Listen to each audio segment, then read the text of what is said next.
వర్షాకాల పంటల సాగుకు ముందు భూమి సారాన్ని సహజంగా పెంచేందుకు మేము పీఎండీఎస్ పద్ధతిలో గ్రీన్ మెన్యూర్ను సిద్ధం చేస్తున్నాము. ఈ పద్ధతిలో వివిధ రకాల విత్తనాలను కలిపి విత్తుతాము. ఇందులో పప్పుధాన్యాలు, నూనెగింజల పంటలు మరియు గడ్డి లేదా తృణధాన్యాల విత్తనాలు ఉంటాయి. ప్రతి పంట నేల ఆరోగ్యాన్ని మెరుగుపరచడంలో ప్రత్యేక పాత్ర పోషిస్తుంది. పప్పుధాన్యాలు గాలిలోని నత్రజనిని నేలలో స్థిరపరచి సహజ ఎరువులా పనిచేస్తాయి. నూనెగింజల పంటలు లోతైన వేర్లతో నేల నిర్మాణాన్ని మెరుగుపరుస్తాయి.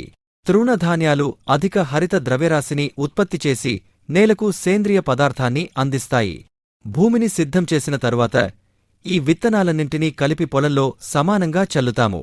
వర్షాలు ప్రారంభమైన వెంటనే ఇవి మొలకెత్తి పొలమంతా పచ్చదనంతో నింపుతాయి. ఈ పచ్చని కవచం నేలకోతను తగ్గిస్తుంది, కలుపు మొక్కల పెరుగుదలను అరికడుతుంది మరియు తేమను కాపాడుతుంది.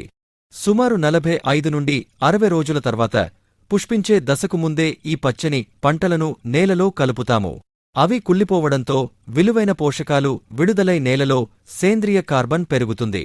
ఈ పీఎండీఎస్ గ్రీన్ మెన్యూర్ పద్ధతి నేల సారాన్ని పెంచి నీటి నిల్వ సామర్థ్యాన్ని మెరుగుపరచి భవిష్యత్ పంటలకు మంచి పునాది వేస్తుంది.